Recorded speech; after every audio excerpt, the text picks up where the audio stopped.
Aloha everyone, Stephanie Dutcher here, bringing you everything that's happening on Maui. First and foremost, I've included so much good information for you, so be sure to scroll on down in the newsletter, take a look at everything I've provided for you, and especially the new listings that are hitting the market. I have a ton of great listings right now, ranging from single-family homes to vacant land to residential condos to vacation rentals. So anything you're looking for, I guarantee you I got something for you. And if you don't see it in the email, but you have something specific in mind that you're looking for, please call me. Now, let's talk about Bill 9. Where are we at? What's been going on? So as we know, Bill 9 did pass. The mayor immediately wrote it into law.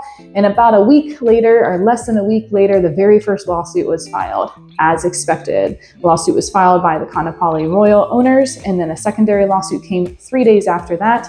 And it was trying to be classified as a class action lawsuit, which would then include all of the Minatoya property owners. Now, this is still very early procedural stages of these lawsuits, and everything with Bill 9 is exactly as it is. There have been no stays issued, there have been no injunctions, nothing. So right now it's just the suits have been filed, period. Next steps, we wait and see how that shakes out, and I will be sure to keep you updated. One bit of information and something that has happened in the last month, though, is the Maui County Council has passed their recommendation to create the H-3 and H-4 zoning. And now that has gone on to the Planning Commission, who then needs to hear it and pass it as well in order to create the new zoning. Now, this is important and encouraging because the temporary investigation group that took place during Bill 9. If you don't know what I'm talking about, scroll down in the email. I've included hyperlinks about the TIG along with the whole report and things that go along with that, or you can just give me a call. I'm happy to talk you through this, but I'm going to try to keep this as succinct as possible in this video.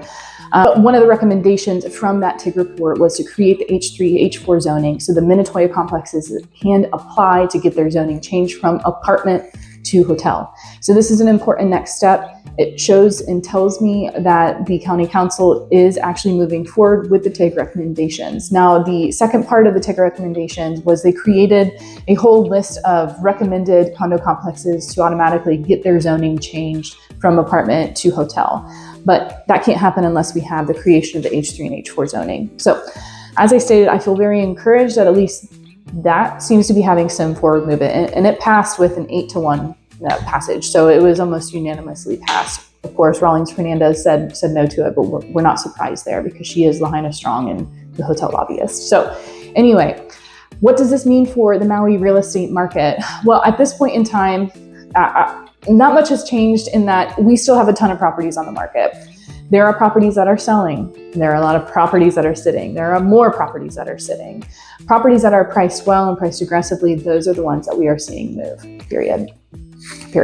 That's where it comes from. Now, the condo market is not the only market that has felt the pressure on pricing, but the single family market has as well. And I think this is due in part to just a kind of a herd mentality where people see a bunch of properties on the market, a lot more than we're used to having out here on Maui. And then they sit back and go, hold on a minute, what are we missing? Why is everyone leaving Maui when I'm trying to enter Maui, when I'm trying to get my property, when I'm trying to make a purchase here? And so it causes a lot of people to pause and really evaluate things even more deeply than they already had. So as a result, we don't have a ton of buyers on the market. And that means that as more properties list, that increases the inventory and it decreases the demand. So single family homes, seeing downward pressure. Condo market, for sure, still seeing downward pressure. Where's the bottom? I don't know. Will it keep going down? It seems possible. There always seems to be a floor somewhere. We never really know unless we have hindsight. So if you are sitting here waiting for a good deal, let me tell you, interest rates have dropped. So if you're looking to finance your deal, this is a great time. Interest rates have dropped down to 6%, and I've seen in some instances below 6%. This is great. We haven't seen below 6% in a very long time. So affordability has increased for you buyers. So now is a great time to be looking at properties. And also it's a buyer's market. It's a great time to be putting in offers. If we find one of those sellers that says, I'm just waiting for my price, then we can say, cool, and we move on to the next one because there are that many properties available for sale. So if you are contemplating buying, please give me a call so that we can strategize, we can get something in place, and we can just really get our plan and our mindset on what it is that you're looking for, and let's just get after it. For you sellers, please don't be discouraged. If you need to sell, if you find yourself in this market and you say, I need to sell, just know that the price has got to reflect that because you have so much competition from other listings. So give me a call so that we can talk through honest conversation about what's going on, what we can expect for being able to sell your property for. Again, the condo market is not the only market that's been affected. Single family homes has been as well. So I feel like in life, everything is about managing expectations.